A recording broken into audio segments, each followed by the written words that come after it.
马东刚才很感人的把整个题目提升到了人生的层次，说人生哪有浪费可言啊？你爱做什么做什么，你爱跟王八蛋谈恋爱谈恋爱，你爱去旅游去旅游，这个说不上浪费，因为可能要到死前才有一本账本拿出来算，不到死前算这个账的话，算不出来的。什么叫浪费啊？这个我同意。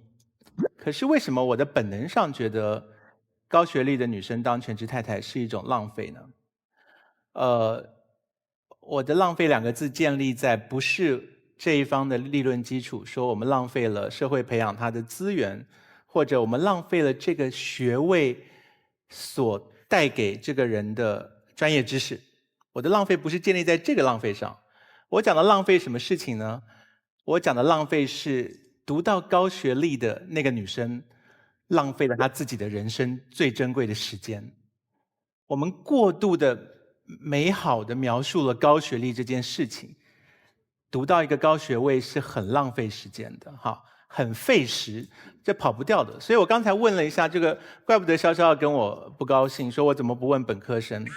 因为我觉得以一个国家的受教育的比例来讲，我认为的高教育呢是到研究所阶段，好，所以不好意思，就是这个来一次，再一次。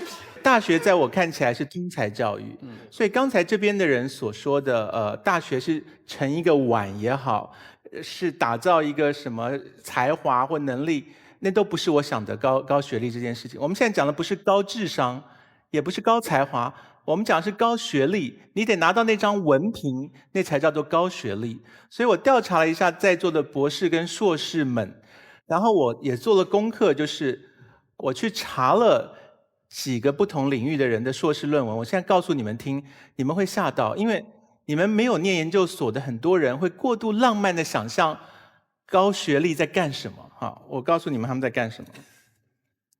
我先讲一个简单的，你们大概听得懂的这个论文题目，这是中文系研究所，不是博士哦，是硕士。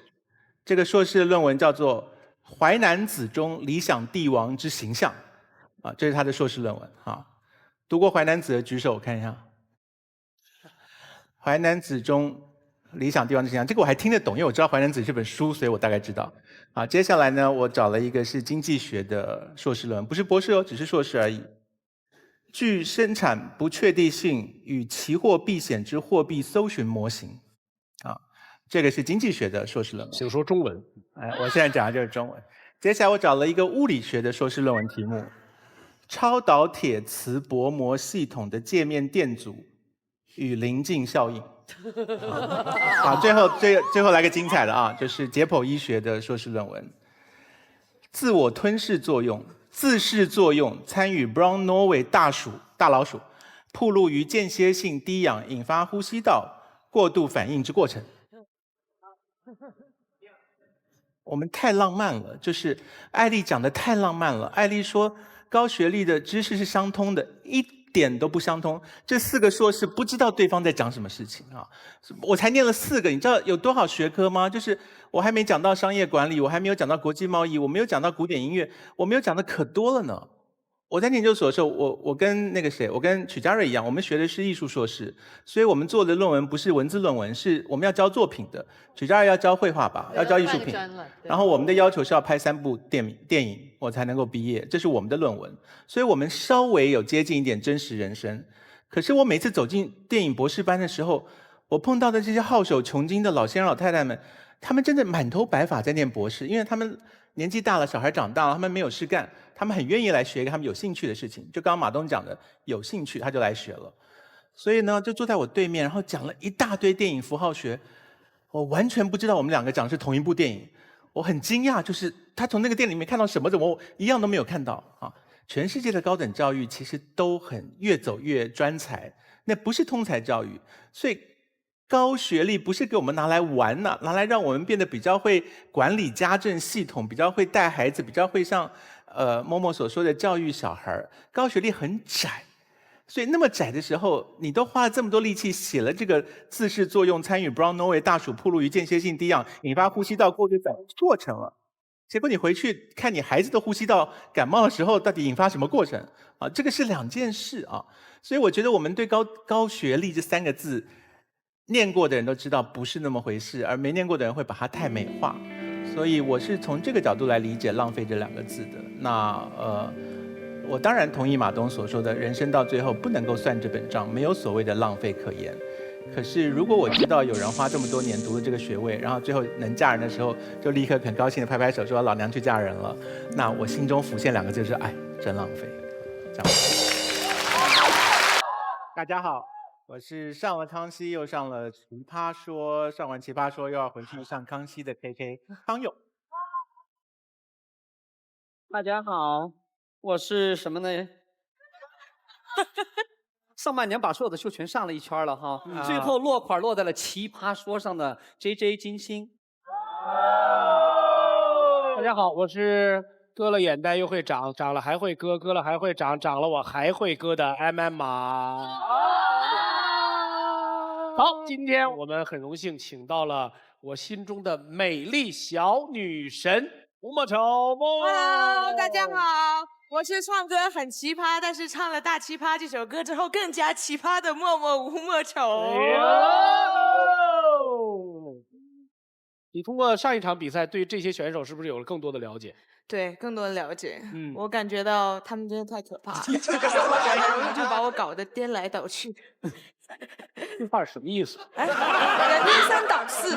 对对对，颠来倒去的，对对对，好有画面感啊！颠三倒四的容易叛好变。有画面感。好吧，我们要首先感谢有型有款有房有车不如有范儿冠名赞助奇葩说，谢谢有范儿。感谢另外一位赞助商国际抗饿大品牌古力多燕麦牛奶，谢谢。哎呀，行了，我钱又挣完了。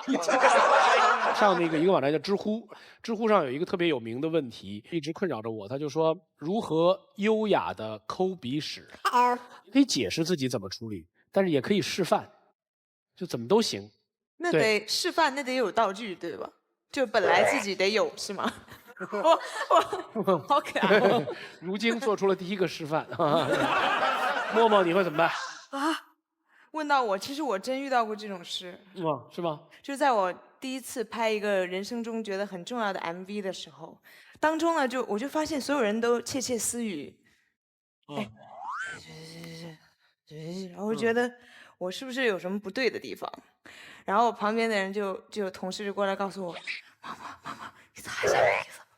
擦一下鼻子，擦一下鼻子，里面是不是有什么东西？怎么办？其实是有啊。那怎么办？因为我鼻子里边有一个鼻环，有个穿孔，里面有个小的颜色的一个饰品在里面。你为什么要把一个饰品放在这么内部的位置上？有范儿啊 ！OK， 好。所以因为你里面是通的，你是可以把它从这边捅到那边去，我还可以把它保持呼吸的顺畅，是这意思吗？其实不影响呼吸，但是还可以把它搁在中间。对，经常因为上你中间那个洞。所以经常因为这件事情，大家误会我是有鼻屎。那怎么办呢？特别有范儿的说，这不是鼻屎就好了。这是鼻筋有 no fashion， fashion。对，那现在呢？现在也有啊。对，现在怎么办？别给特写，别给。现在是低头啊。你知道很多明星为什么照片会拍这种照片啊？对，就是告诉人家我鼻子里没东西。金姐会怎么办？我还没有过这样的经验，但是有个小故事跟你们分享，特别有意思。曾经有个大学的学生，这个男孩子比较邋遢。他有一天到教授家去拜访，教授夫妻是一对特别干净，几乎有到洁癖的一教授。这个学生呢跟教授聊天，谈他自己的论文，谈一谈他就想抠鼻屎，他的手这么抠进去了，他抠鼻屎的那个瞬间，教授和他太太顿时都不说话了，就盯他那个手指头。完他就抠出来了以后，这时候他意识到了，教授和他太太都盯着个鼻屎，这样看，教授鼻子盯着看。最后他很尴尬的，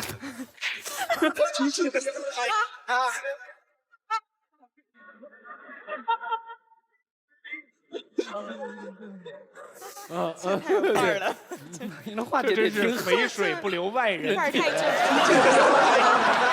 康永哥会怎么办？我常常挖鼻子，如果有人愿意截图我在康熙挖鼻子，可以做成一集呢。我超不节制这件事情的，就是我还换手指，就是这样弄，然后这样弄，这样弄，就是旋转跳跃，步步提前。然后有的时候都已经察觉到镜头在拍了，就比方说别人在唱一首非常抒情的歌，然后我就这边弄，然后我自己都已经知道说正在感人的时刻你还挖，可是我就停不下来，我就是，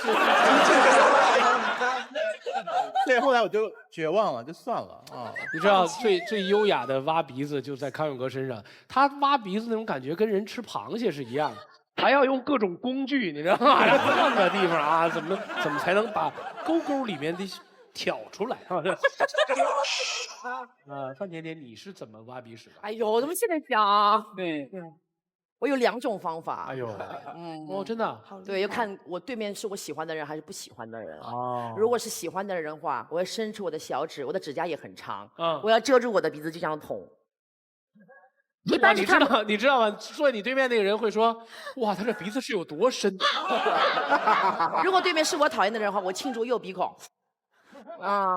喷他一脸。哎呦，对啊，哎呀，好像有点出来了。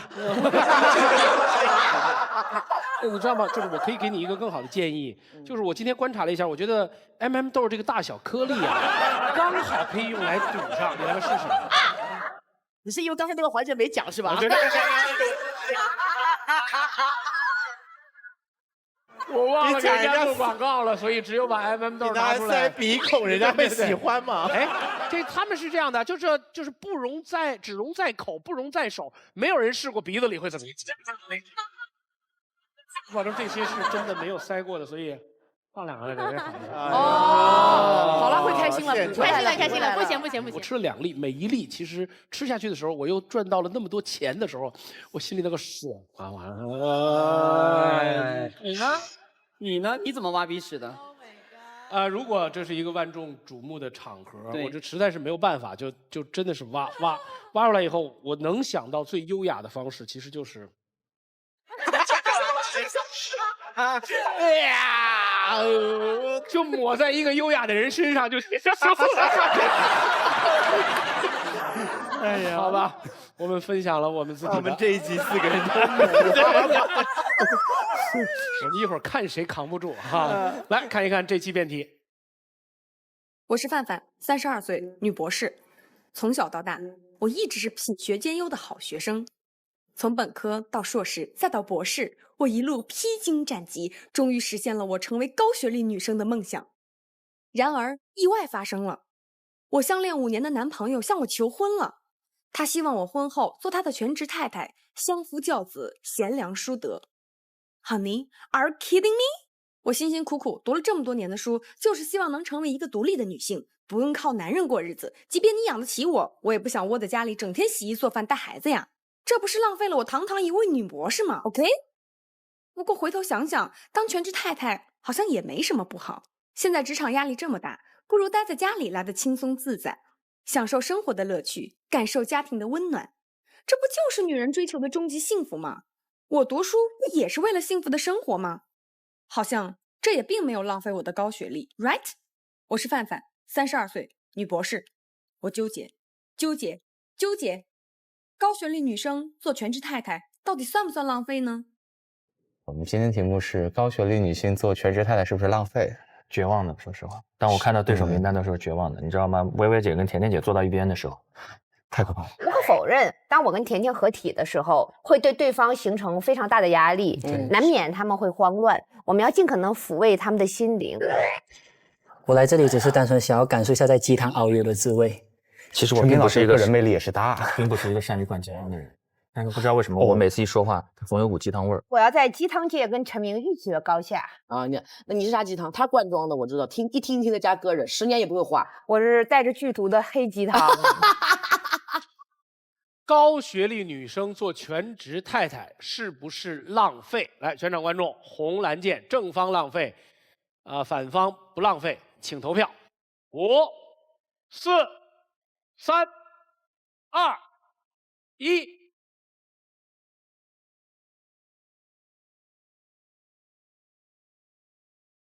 我们看一看，今天我们坐在现场的，除了我们6位奇葩之外，还有这个来自宝岛台湾的曲家瑞小姐、寇乃馨小姐，谢谢2位，谢谢。作为妻管嘉宾，会给我们所有的 BB King 以巨大的威胁啊。然后你们2位是自由意志选择的这个立场吗？对啊，嘉瑞和乃馨好像学历都很高哈。还不错。然后薛老师比较高，没有差不多一样。所以嘉瑞选择的是这是一种浪费是吗？对啊，然后你觉得不是浪费？不浪费。我觉得我们可不可以先了解一下学历，因为有几位是哲学系的教授，对不对？所以1位嘛，就是对，所以就是每次都说不清楚的那位。周玄一是哲学，要当到这个位置是得要有研究所学历吗？陈明也是博士啊，我也是博士啊，所以这个现场其实2位是哲学博士吗？陈明是新闻学博士，哲学博士。对。然后有硕士吗？一堆啊。颜如晶是硕士，读这硕士还没毕业。你在念硕士？我是法律系硕士1年级。哇！太太都是。那曲家瑞是？我是艺术硕士，但是我有升等到那个教授。对。陈明，你太太是什么学历？也是博士在读。博士。马上毕业。那她现在是全职太太吗？她是全职太太，不是，她是我领导。她是系主任呐！哎呀，我差点当了系主任，我差点当了全职公公，不，全职老公。一会儿我们讨论这个话题的时候，可以请你太太上来吗？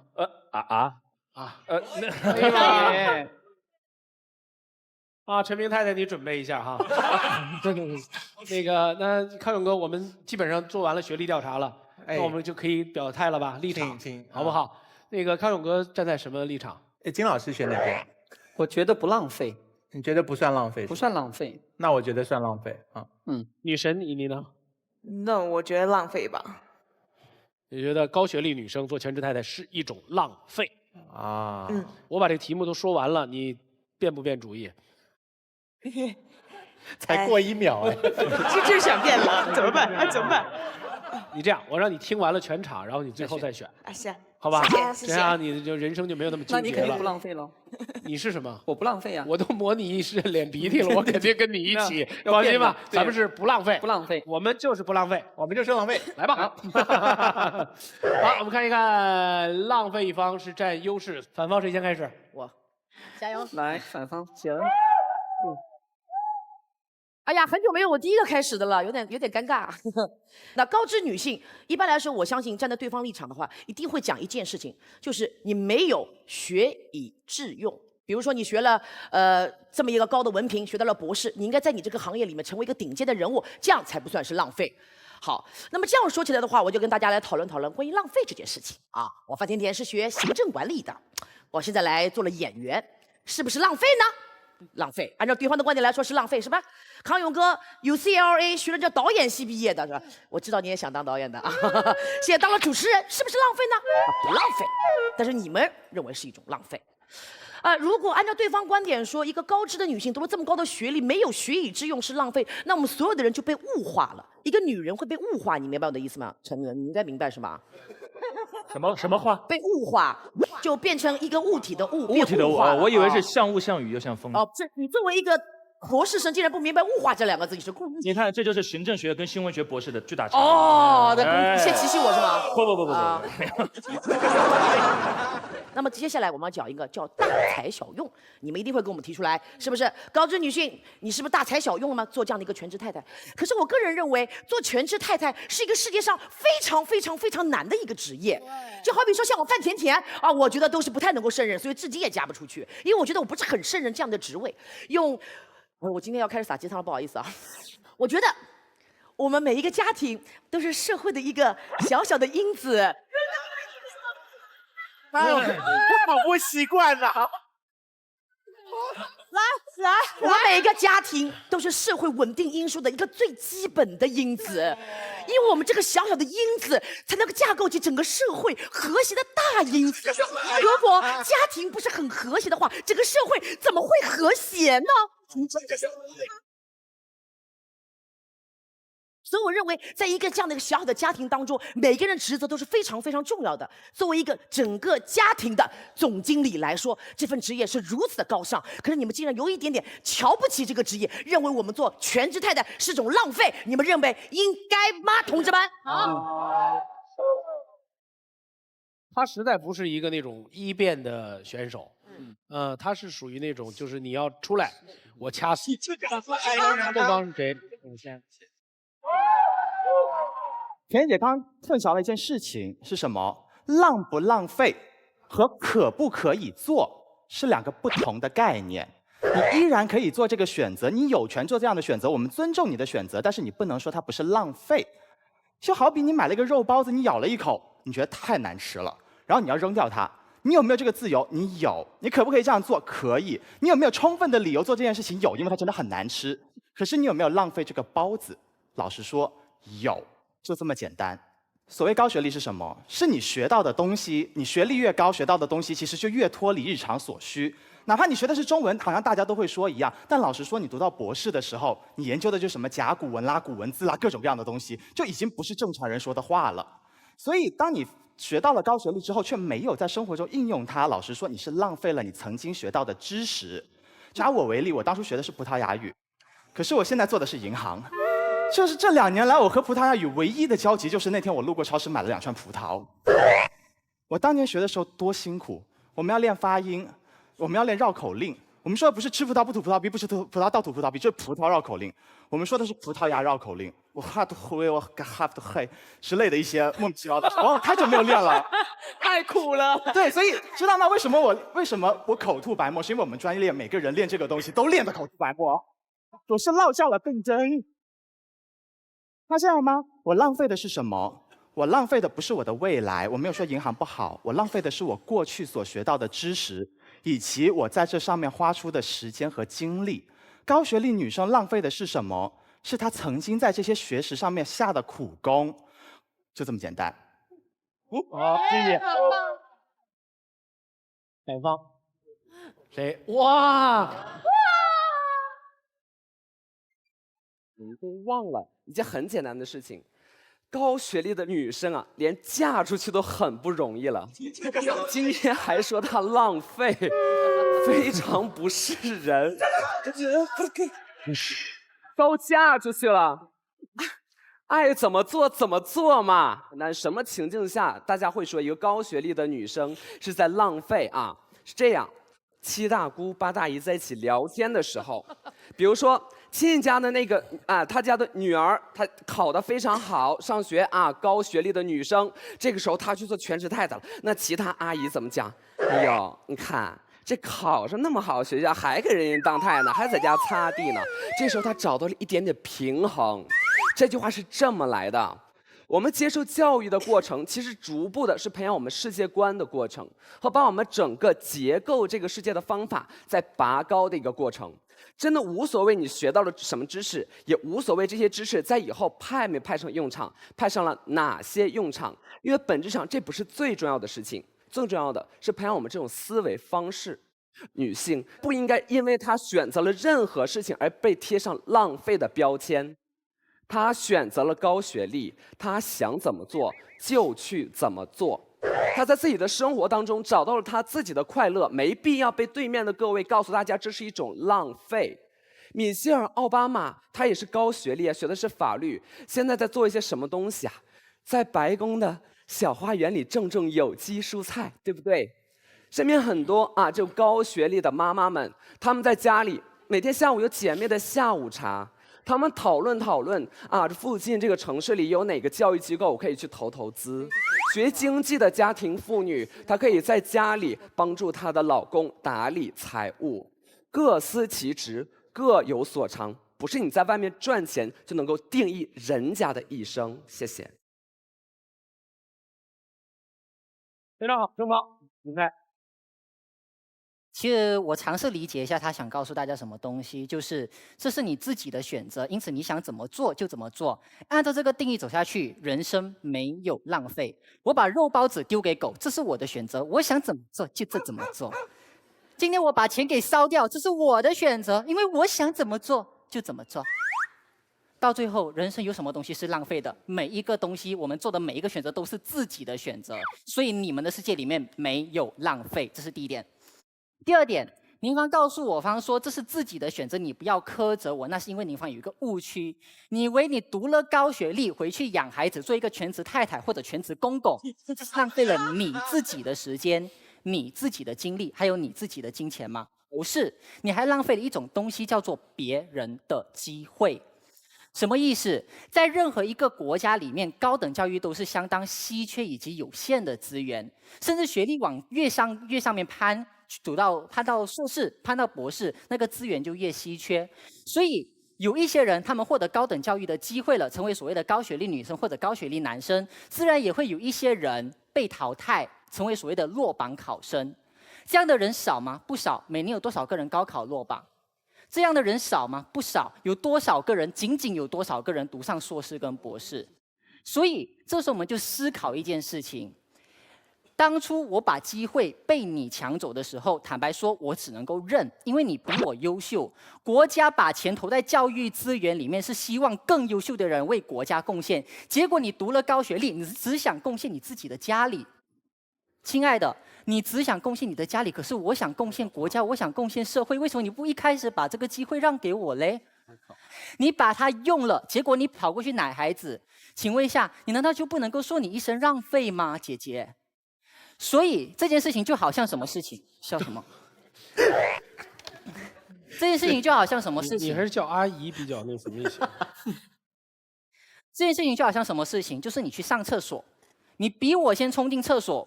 我认了，我不抱怨你，因为你之所以比我先冲进去，代表说你比我更需要拉嘛。可是请问一下，当你站在茅坑，结果你奶孩子的时候，你认为站在茅坑外面的我该怎么想？你慢着，你这个情境太错了。什么站在茅坑奶孩子？你在别的地方奶不好吗？他的论点其实很有道理啦，只是不用去茅坑了啊。所以你站了一个位置，你没有做该做的事情，那么你牺牲了别人贡献的机会，同时你也牺牲了别人必要的东西。所以今天我们不是站在世界中心呼唤爱，我们是站在茅坑外面呼唤你让，就这样。哎，最后这句话漂亮。来，上方马薇薇，哎呀，来吧。按照永开的理论，我们都在茅坑外面拿着上学的号码牌，翻来覆去讲的是杀鸡焉用牛刀啊，大材小用啊。你们物化了两样东西，就是把两样东西看成了工具。第一个叫做知识，很多人说啊，知识竟然不是工具，我接受不了啊，我的内心是抗拒的啊。知识真的不是工具，它不是用来我们挖金矿的锄头。一个人之所以要接受教育，它的本质是为了提升自己的素质，它未必要来当成自己谋生的手段，明白吗？当你物化了知识之后，你会倒退到学成文武育或与帝王家的封建时代，什么专业赚钱，你就会去学什么专业，什么专业能够把你学到的大学4年的学费最快赚回来，你就去学怎么专业，最后就会完全扭曲掉我们读书本质的目的和我们为人的兴趣，这就是物化知识的坏处。第一点。第二点，你们物化了什么？物化了女性。什么意思？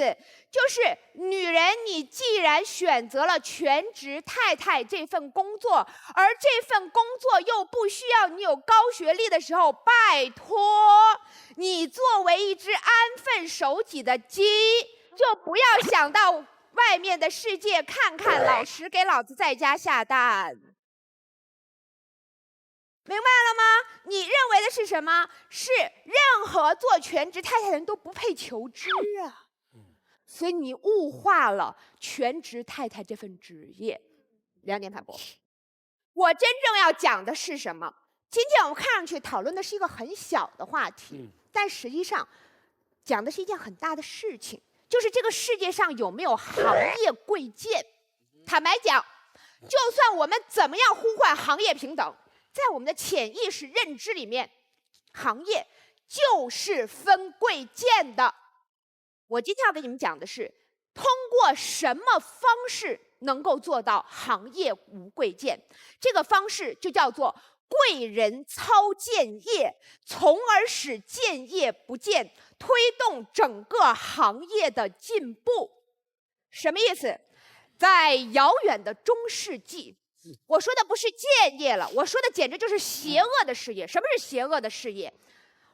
我跟你讲啊，炼金是邪恶的事业。为什么说炼金是邪恶？只有巫师才干。你如果不懂巫师的话，看一下《蓝精灵》里面的格格巫，懂了吧？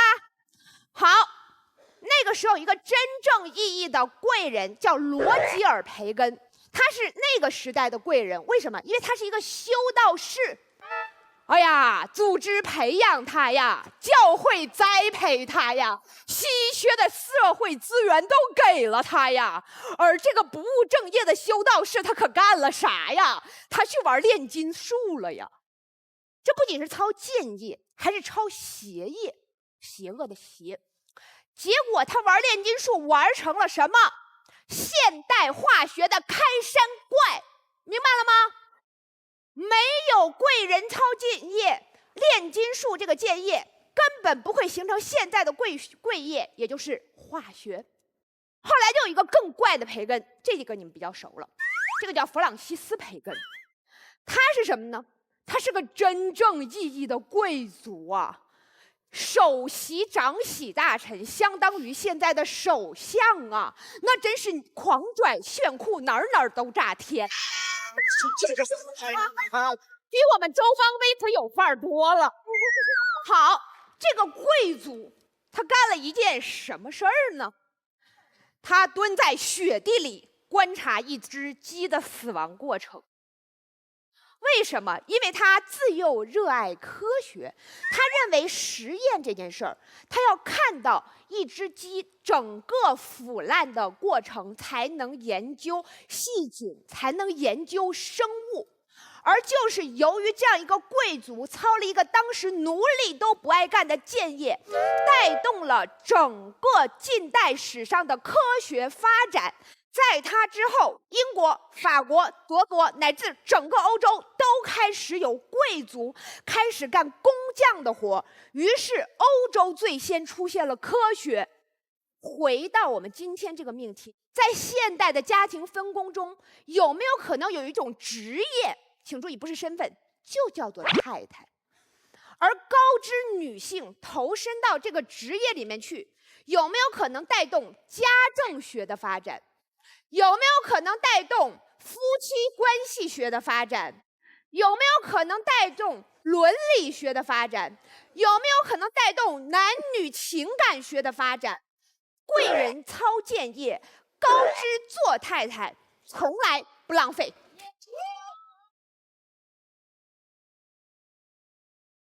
奇怪的一个角度从山这边杀过来的，很奇怪。两个培根看死一只鸡的故事，很有意思，听的真是百感交集。两个物化，两个培根，最后是一个太太大师的未来行业的前景之路，对吧？从最后一个开始啊，太太大师这个职业，家政学的发展，夫妻关系学的发展，家庭理财学的发展，中国自古有之。推荐大家看一部电视剧叫《甄嬛传》，皇后就是干这个事儿的。那就是全职太太。中国有了几千年，怎么现在没了呢？怎么就没了呢？因为女人读书了呀，同志们！中国古时候女人不读书，当全职太太讨好男人，那就是一个女人的未来。现在女人有了高学历，还回去当全职太太。我刚才听了，我也讲了那么多，他从化学说到修道士，从两个培根讲起，他通篇第一没有说今天的高学历，第二没有提浪费。薇薇姐讲得好，全离题了。薇薇姐说的那个观点叫推荐，懂的都叫离题。你看，推荐今天的女性是全职太太，因为这里没准开辟一个新行业。我们今天从来不是谈要不要让一个女生去当全职太太，因为这件事我们谁说了都不算。有的女性她希望创造事业，有的女性幸福就在家庭，你自己选。我们绝不加任何道德枷锁。我们要讲的一件事情是个事实判断，我们实在一点，就是这件事情到底浪没浪费？浪不浪费的标准非常简单，第一，有了用不用。你有一个东西你不用，这个东西对你来讲浪费，就这么简单。而站一个国家的角度来讲，投入了有没有回报？如果我投入了很多没回报，这个就叫浪费。作为一个在高校工作的老师，我查了一小组数据，这能够刷新大家对高学历所有的高学历者，也许不仅仅是高学历女性的一点认识，就是我们那个博士学位，很多时候看起来像是自己学来的，硕士学位像自己学来的，我们总是忘了背后有谁投入了多少。今天在中国，博士生说实话，只要你是认认真真、正正式式考进去，不是破格录取，一般是不用交学费的，因为博士有助学金，1个月2000块。好，有的学校1800，有的学校1500，每年的助学金加起来是超过你的学费的，所以你交的学费就返回来了。博士是基本上不要钱的，博士读下来是不要钱的。你不是以为真不要钱？中国的高等教育资源那么集中，大师就那么几个，那些专业背后有多少的投入？同济大学土木工程有一个实验室买了一个震动台，叫多功能震动台。多功能震动台的价格人民币1.5亿元人民币，国家投的。而在上天天使用的那些博士们，没花钱，因为学费都还回去了，还奖学金。一个风洞设备改造了一下，1800万人民币。加州理工学院空气推进实验室每年的研究经费13亿美元。中科院高等物理研究所已经有一个计划，建一个高能的粒子对撞机，直径52公里，30亿美元的投。这么多全世界最顶级的设备是谁在用？就这些导师们的硕士和博士在用，他们每天在上面研究着那些水利水电的、那些高能物理的、那些量子力学的。好，研究完了，国家投了那么多钱，我们初衷还是希望你报效一下国家嘛。但是这是个自由的时代，你毕业完了，你非要回去想带孩子，那你就去嘛，导师也不能强留你。我只请你认一句，这真的是有一点浪费。就这么简单的一个事儿。国家砸了那么多钱在上面，你去就去，你去的时候还说我去了啊，我没浪费。导师，我告诉你，我没浪费。这还是理科、工科，你考虑过人文社科没有？那些国学大师，北大、人大只有几个，每年就能那2到3个博士生名额，把那些博士全带出来了，带出来辛辛苦苦带出来，博士毕业了，等着你著书立作，你就算了，回去奶孩子了。然后跟大师说，大师，我走了，我当全职太太了，我没浪费啊，你抽他呢？你考虑过大师的感受吗？大师一口老血吐在那儿了。我还有几年呢，我就带出了这么几个博士。你带孩子就带孩子，我也不拦你，非要说没浪费，有点说不过去，就这个意思。所以我们只是个事实判断，我们不是个价值判断。我们不是说今天高学历你要当全职太太，你去，因为那是你的人生选择。你要选择在学术的巅峰去开创，你选择，别说没浪费。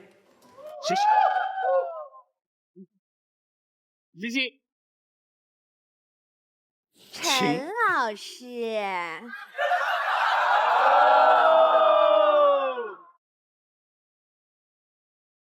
假设我读了您的博士，你觉得我毕业之后干多少钱的工作能赔得起国家对我几个亿的栽培呀？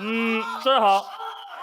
我的要求很简单，就是说实话，国家投入这笔的时候是希望你既然已经读到了这儿，就能在这条路上继续深造下去。当然，你要不深造，那你去也没关系。那意思就是我用了那个特别贵的设备，假设我以后万一不干这行，行，那去我就是一定是浪费，对吧？这个毫无疑问了。那你们提出的价值倡导叫做不准转行，是吧？没有，我们没有价值倡导。你看，你又说我们有价值倡导。我刚才最后说了那么多。OK， 我第一个问题问完了。我举个例子啊，薇姐。不，人家问第二个嘛。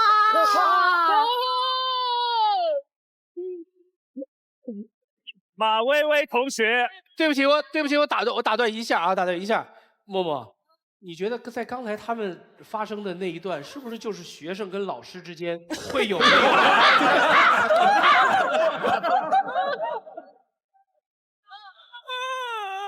让我吃2个豆儿，这个好，第二个问个题也特别简单哈。请你说就是因为现代进步了，女性有工作了，所以就不爱在家待着了，是吧？不，我是说女性拥有更多选择的自由。啊，我知道。那么你要知道，就是北欧哈，美国哈，他们在理论上是比咱们中国。正常的聊天吗？你能不能喝一杯雅哈咖啡？我有点不适应。之前有人说我奇袭太凶。哦，没事儿，在我这儿。太萌其实是我10年前的惯用器了。对女人，我更怕温柔。你今天不挨抽，你心里是难受是吗？在美国，在欧洲，你们有没有发现它有一个特点？它的受教育程度，女性普遍受教育程度远高于中国，可是它的全职太太的比例也远高于中国。所以做全职太太能不能证明文明的退步？那是因为在北欧，所有的男性的学历是更加远远的高于中国，所以男性赚的钱足以支撑他们自由的选择自己所爱。所以2个点，对方第一要论证，只要转行就是对不起国家；然后第2点，他需要论证，只要女生干了全职太太，社会就退步了。这2点一会儿你们论证一下。我只说一句话，回答一下。我再强调一遍，我们从来不在女性择业上做引导，我方只陈述一个事实：当你做太太的时候，有些钱它真的浪费了，就这么简单。谢谢。我想要先搞懂最简单的事情。当我们今天说高学历女生做全职太太是浪费嘛，对吗？那你们到底认为什么样的女生可以做全职太太啊？是低学历的吗？是没有念书的吗？不学习的吗？是没有能力的才做全职太太吗？请问你们不应该跟全职太太道歉吗？如果所有的全职太太都是你们认定没有接受国家栽培的，是不好吃的包子，是不高学历的女人，是没有能力在外面没搞头的，我们才只好待在家里退而求其次或退而求其100的做全职太太，未免也太看不起全职太太了。我要说，国家栽培人才是为了让我们做有用的人，让我们做有竞争力的位置，让我们这个国家可以更强大，在全世界有立足之地，对吗？所以各位是不是可以认同，能力越强的人应该坐在越难的位置上？所以大家才会说，哎呀，高学历啊，是不是代表你能力这么多，你接受这么多栽培，拥有这么多的资源，你怎么会去做全职太太呢？哎，各位，我正想说，因为你受了这么多的训练，你有这么高的能力，你该做更难的事。你们有没有考虑过，全职太太很可能是一个比很多我们认为值得敬佩的企业，或者是工作职场的女性更难的位置呢？如果每个家庭不顾好，我们国家能进步吗？如果每一个你们认为没有学历或没有能力，最好越笨越好，越不浪费越好的人待在家里，他能培育出好的下一代，让我们未来更有竞争力吗？让我告诉大家，我的母亲、你的母亲很可能都是全职太太。全职太太要干哪些事儿？不但要养小孩、顾老公，而且呢还要煮饭、洗衣，对吗？更难的是，做一个好的全职太太，不是只要做这些活儿。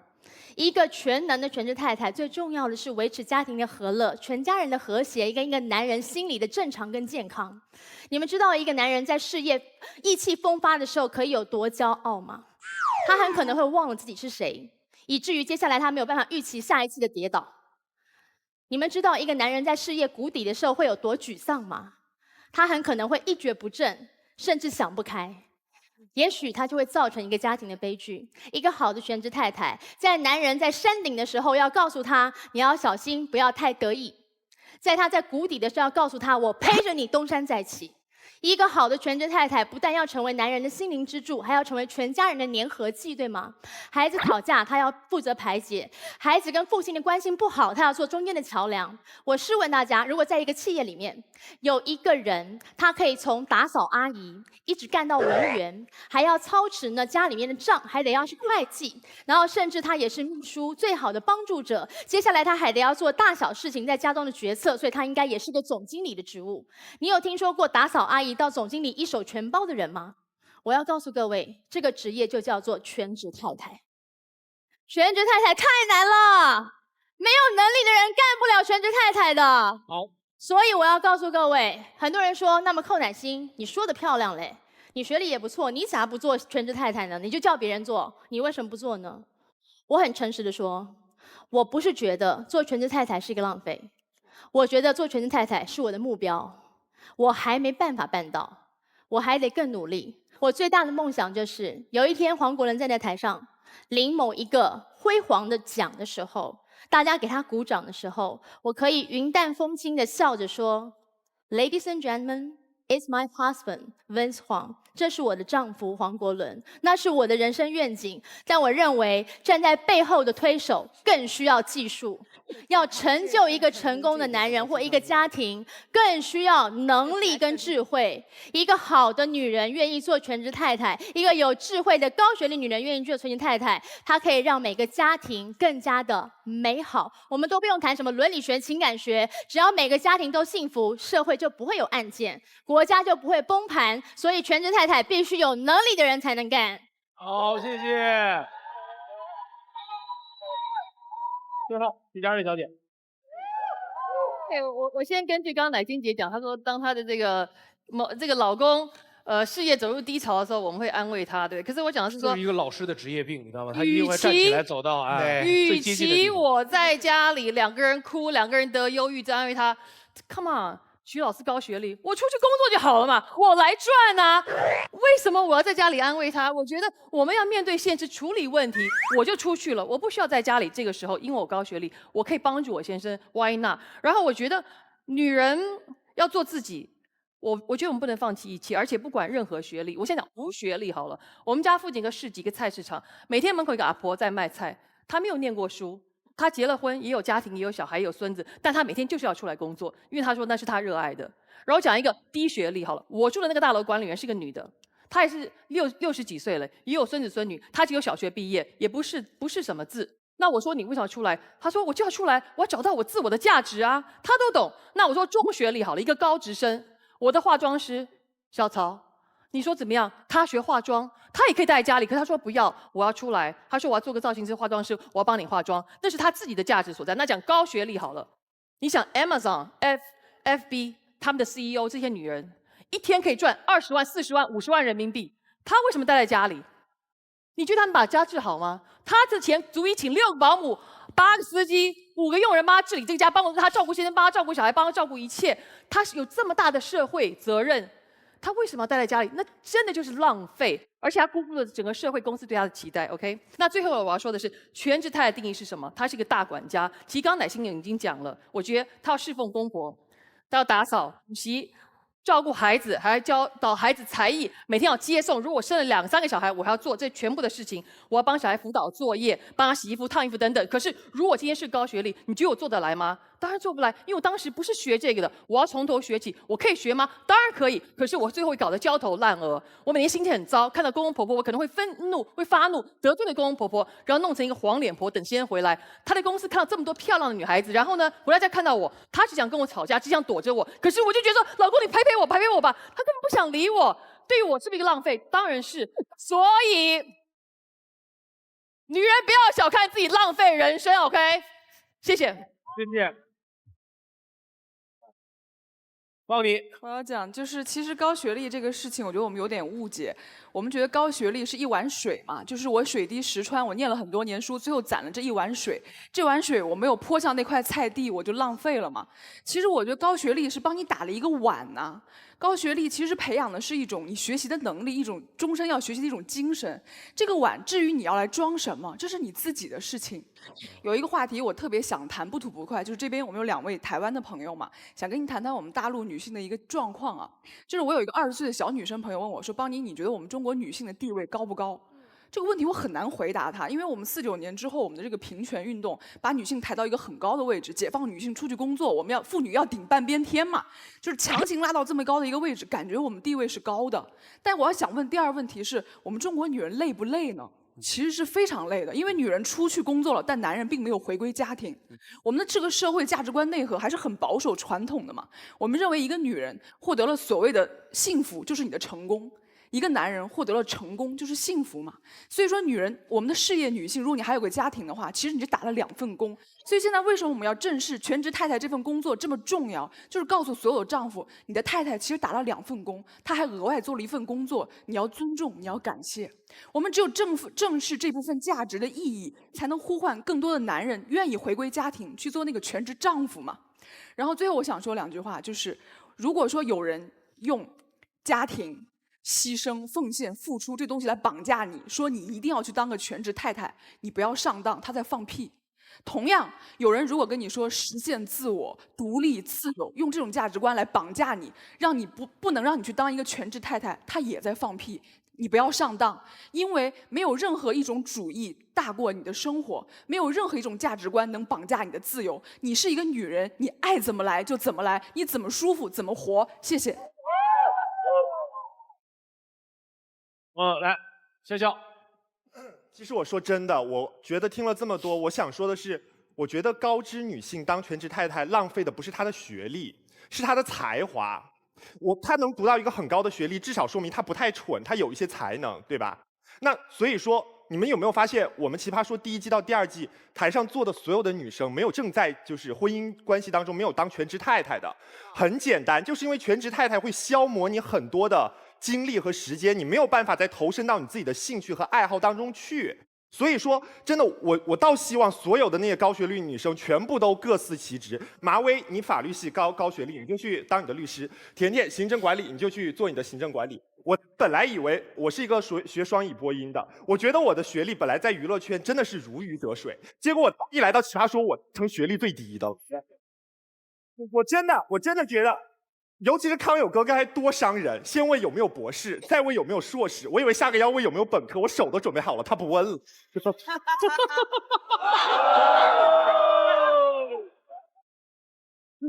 所以我要告诉大家的是，如果所有的高学历女生，像薇薇、像甜甜，包括像邦尼，她们这些有才华的女生，她们都去当全职太太，我们看不到奇葩说了，我们看不到她们的能言善辩了。所以我觉得高知女生真浪费，别来跟我抢饭吃，烦死了。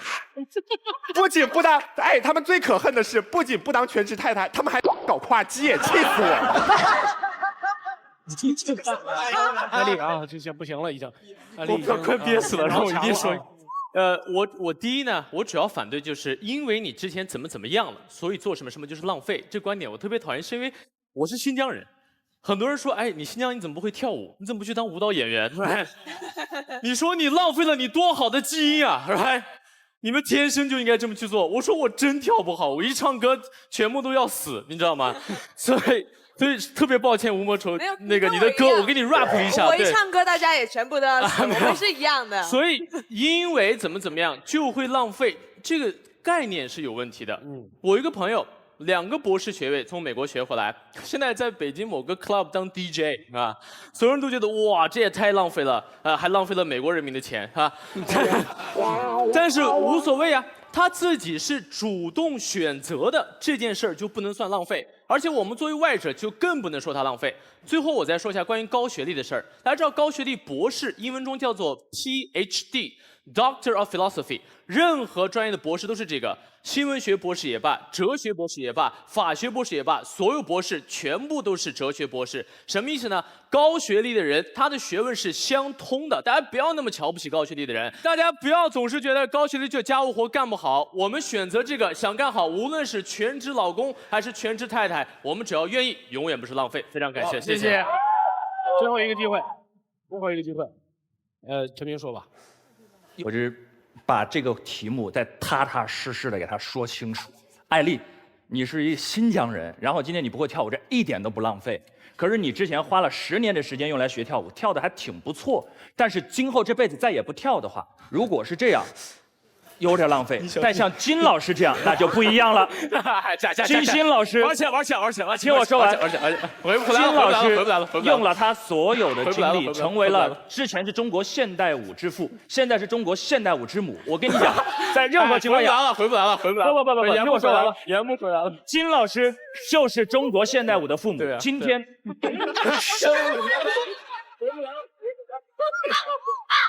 对吧？听我说完，今天如果金老师今天就站在这里告诉我们各位，我这辈子以后就不会再跳舞了，我发自内心深处的觉得，真的金老师好浪费，因为这个世界再也看不到您那唯一的舞姿了。这马屁，是这个意思。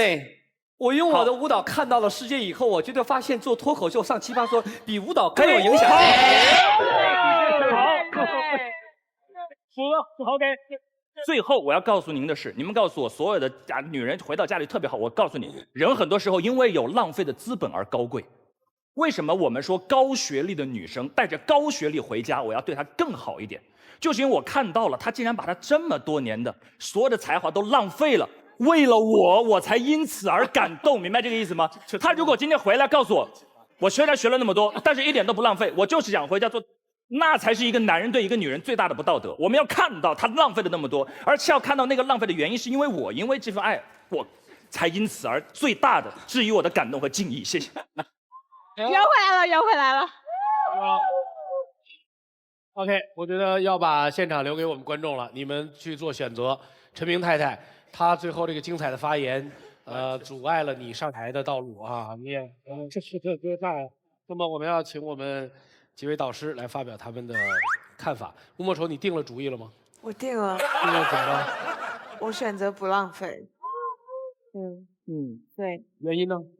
我觉得全职太太，然后是高学历的女性来去做的话，我觉得她们首先她们的价值观、人生观都是很不一样的。比如说，就教自己的孩子，我觉得应该也会比没有知识、没有学历的母亲来的方便得多。就像我身旁，就有一个例子，我觉得我的经纪人他很棒，然后他在管理我的事业的同时呢，他还天天盯着他自己的一个侄女吧。然后我就觉得他很厉害，小朋友学的什么东西，他都马上就能跟进。对，然后我甚至有时候我担心，如果我未来做一个妈妈，可能我小孩他的题，我不知道怎么跟他讲，我怎么办？你只要保证不吓着他就行。这不能保证啊，对，要看我心情。对，反正所以我觉得是不浪费的，对，是有用武之地的。好，谢谢默默，谢谢。金老师，我还是跟一样，我还坚持不浪费。我还讲个例子，这个女人，我认识一个女人，她从小的梦想是当个学校老师。然后呢，她呢一路在国内学得很好，国内的名牌大学毕业，然后有机会到国外也考了很好的大学。大学毕业以后，因为她的教育背景，她同时掌握了4门外语：中文、英文、韩文、日文。一毕业就得到Shiseido 日本最好的公司。在纽约做了高管，这个时候他碰到他先生了，他先生的教育根本没法跟他比，就是一个普通的一个小商人，但这种嫁给他了以后，他就相夫教子了，放弃了高管的工作，她的工作可能是她老公的3、4倍，放弃了。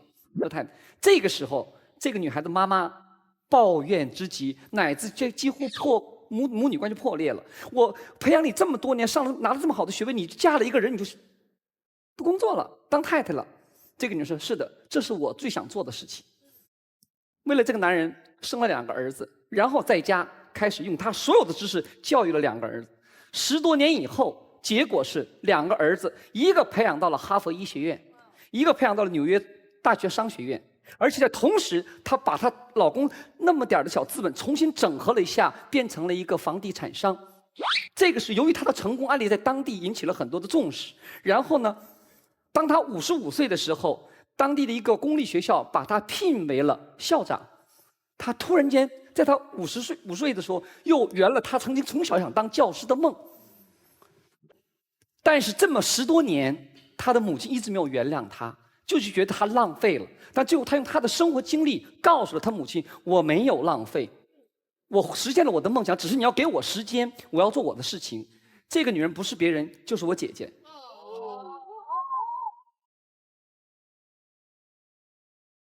当时之前我也看她站在我妈妈旁边，也觉得我姐姐浪费了。但现在她觉得我没有浪费，所以她的选择，恰恰告诉我，她所有的知识储备全花在点儿上了。她觉得那么一个跨国公司需要我这么一个高级主管吗？但我的家庭，我的未来需要我自己。这个不是自私，而是明白清楚。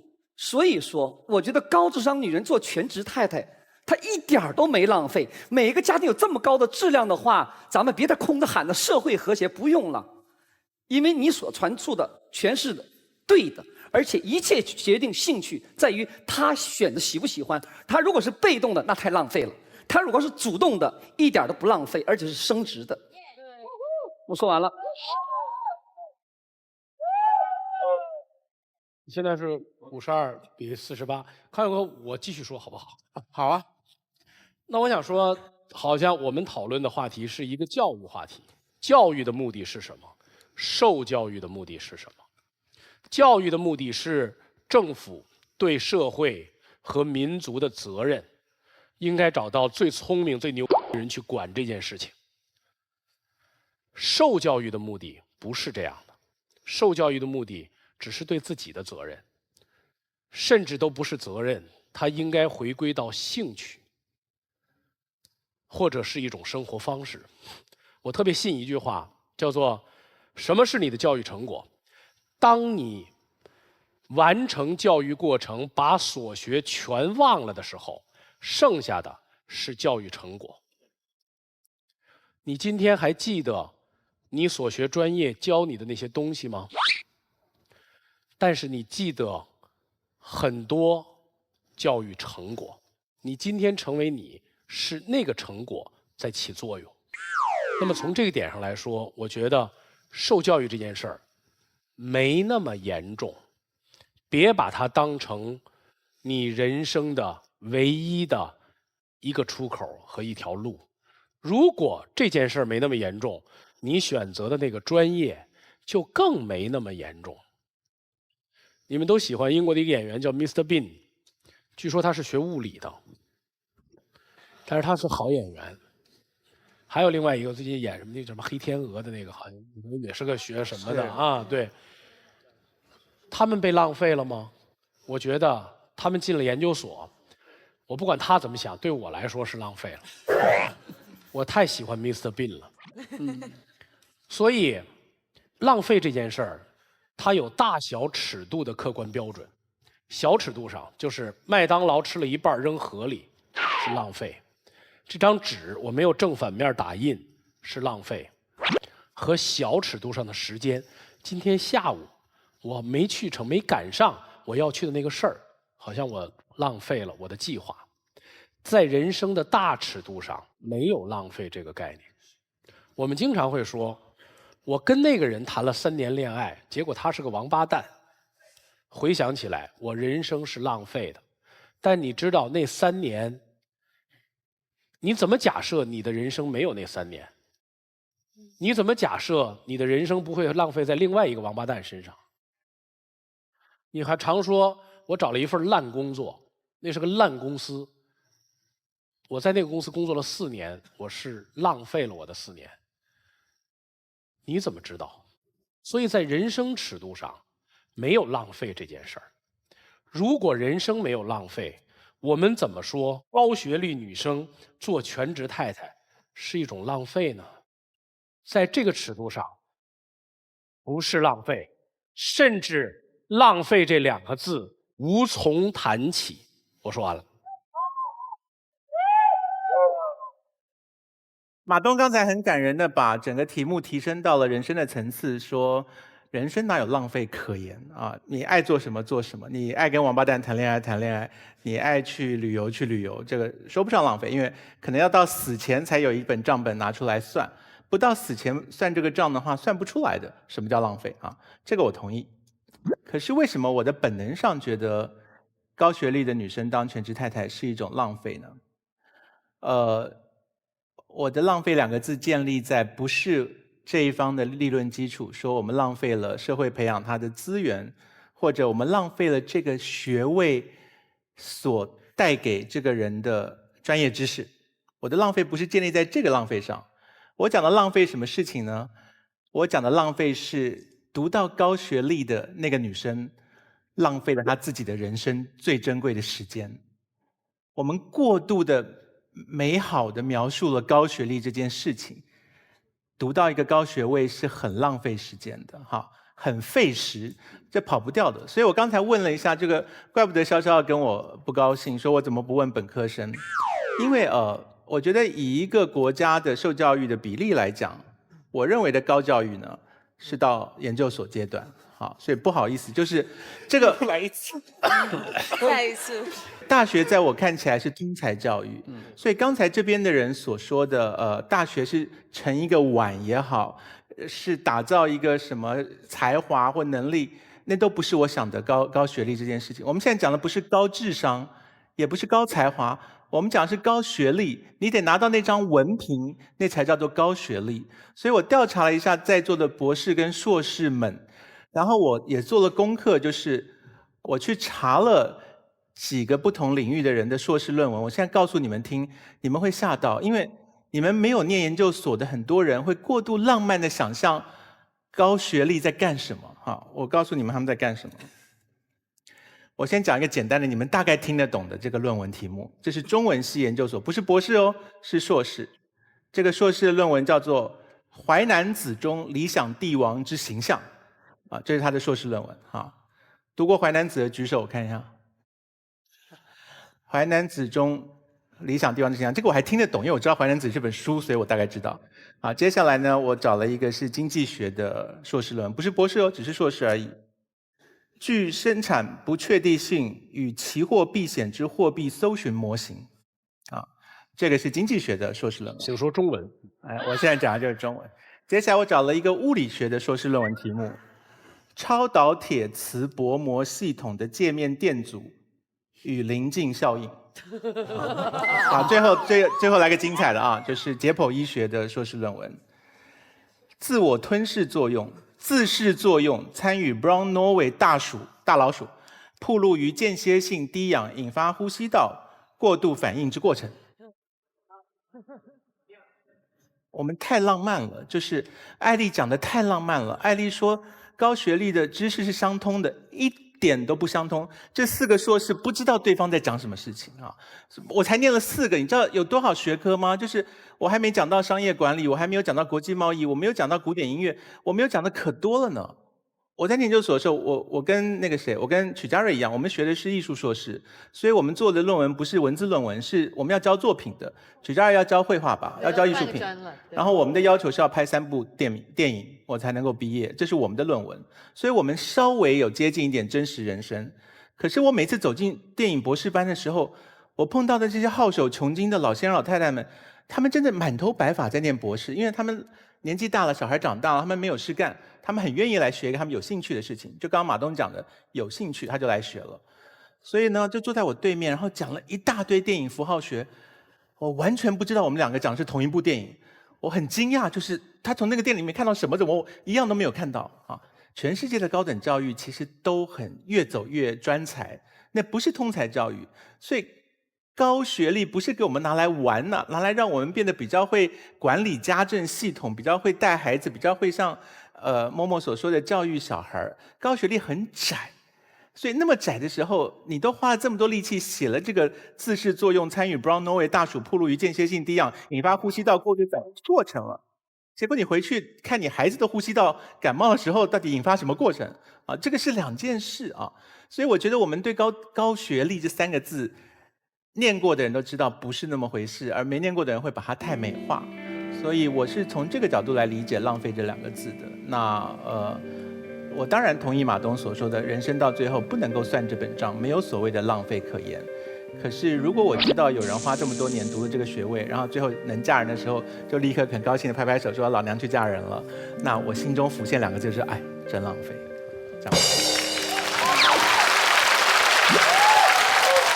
所以我们就最后一次投票吧。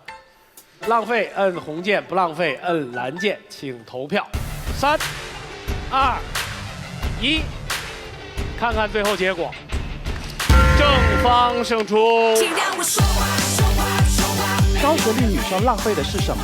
是她曾经在这些学识上面下的苦功。你读了高学历，你只想贡献你自己的家里，可是我想贡献国家，我想贡献社会，为什么你不一开始把这个机会让给我嘞？你要选择在学术的巅峰去开创你选择，别说没浪费，因为这是本场整个奇葩说第2季所产生的最后一个 BB King。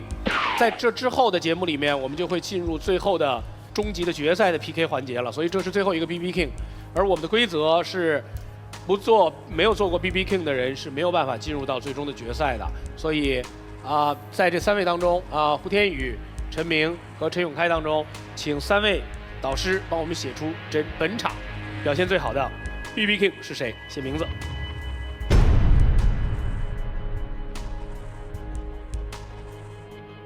康永哥为什么是他？他有守住阵脚，那他没有跟着对手随便起舞。我觉得我们这个场子里的专业辩手常常有一个倾向，就是他听到对手露出过大的破绽的时候，忍不住要追上去补一刀。见着熟人压不住火。可是其实那一刀是不值得补的，因为现场的人毫无反应，就证明了那个人讲了一段话是白讲的。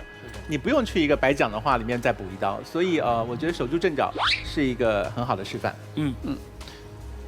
金姐为什么是他？没有，确实在2季当中，我看这个人是个辩才，天生就是会讲话的一个人，让我就是很欣赏，很佩服，而且确实刚有说很稳的一个人。你还没写，我们全场都在等你，在等你的过程当中，我们没有别的办法，只能挣点钱了。我们要感谢3个赞助单位，一个是喝了才能愉快聊天的雅哈咖啡，谢谢雅哈咖啡；一个是狂拽炫酷哪儿炸天的东风标致308S，谢谢；还有一吃就变豆MM 豆，谢谢 MM 豆，谢谢。好，谢谢完了这3个赞助单位之后，你写出来了吗？你写的是中文吗？是啊。哦，好的。我英文不太好。来，请亮题板。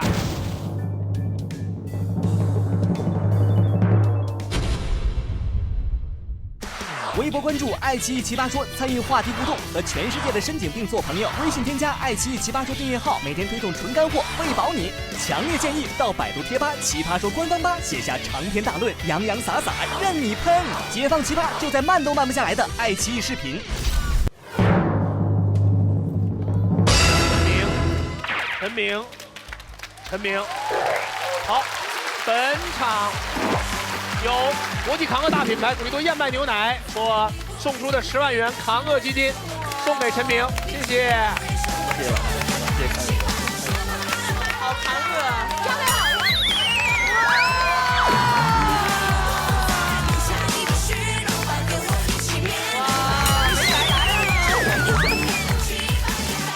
好，请坐，陈明请坐。陈明，你太太出场费也太贵了。好，那个，现在我们要选出真正能进入决赛的2支队伍。16场奇葩大混战到此全部结束，马薇薇、颜如晶、陈明并列 BB King 累计榜第1名。现场观众将通过啪啪钮为3人点赞，获得点赞数前2名的奇葩将成为半决赛对阵双方的队长。他们将从得过 BB King 的11名奇葩中各自挑选3位队友，组成2组战队，进入半决赛。那我们就要从3个2次当中来选出2个双方队长，由全场观众来投票，觉得能够当双方队长的按红键，觉得他不能的按蓝键。来，马薇薇请起立，请给马薇薇投票。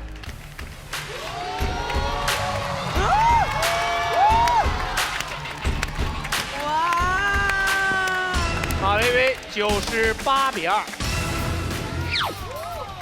好，来第2位颜如晶，请起立，请全场观众给颜如晶投票，红蓝键，请选择。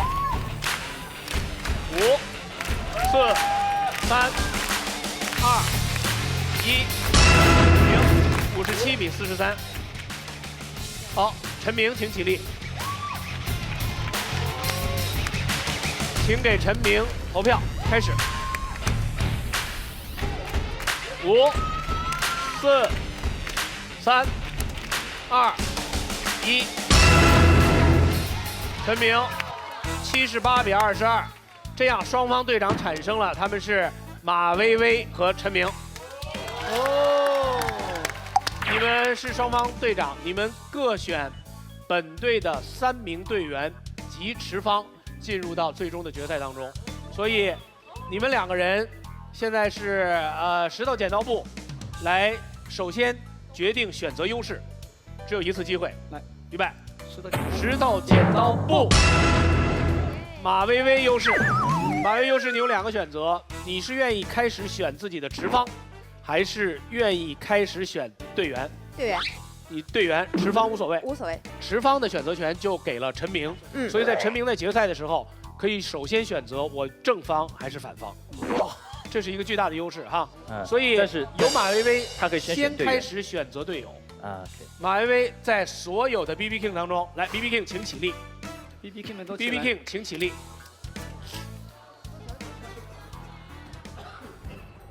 来，在所有的 BB King 当中，马薇薇先选择自己的第一个队友。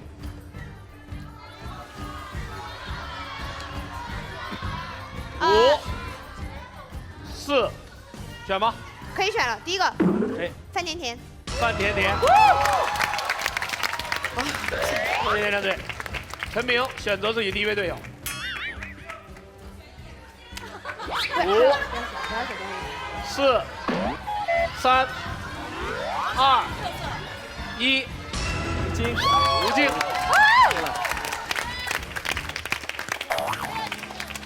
好，马薇薇选择自己的第2个队友。5、秋晨。秋晨。陈明选择自己的第2个队友。邦尼。5、潇潇。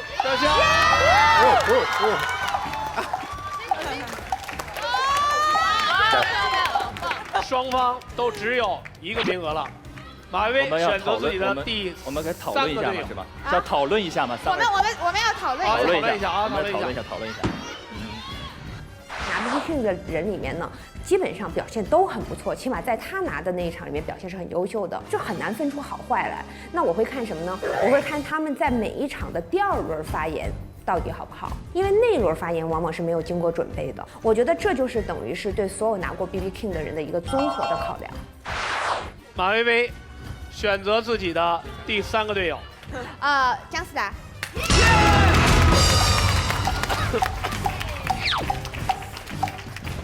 陈明选择自己的最后1位队友。巴西。邦尼。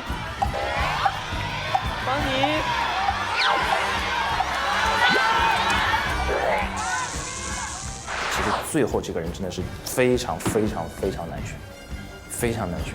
因为当时在我心中，当时我目力所及能看到的每个人身上的那种特点、光环都是不一样的。邦尼。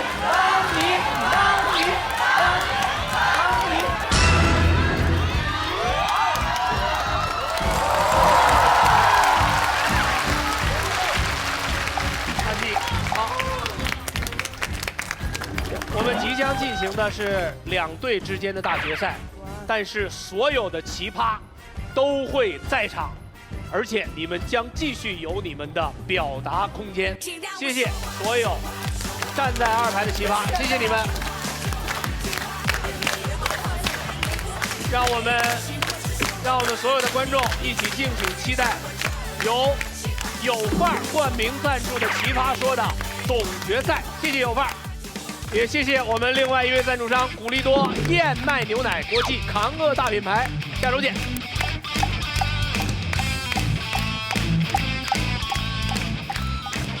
我选的标准会分以下几项。第一个呢，我会考虑我们整个队的队员的一个搭配，既要有现场演绎能力特别强的，因为这毕竟还是一个节目。其次呢，我还会要挑一个就是条理比较清晰的。最后呢，我还会挑一个反应快的。所以我觉得这对一个队来说是最合理的配置。我更看重的其实并不是说他们个人能力的强弱，我更希望的是那种整体的配合感、流动感、互相之间的默契度，这些可能标准会更重一点。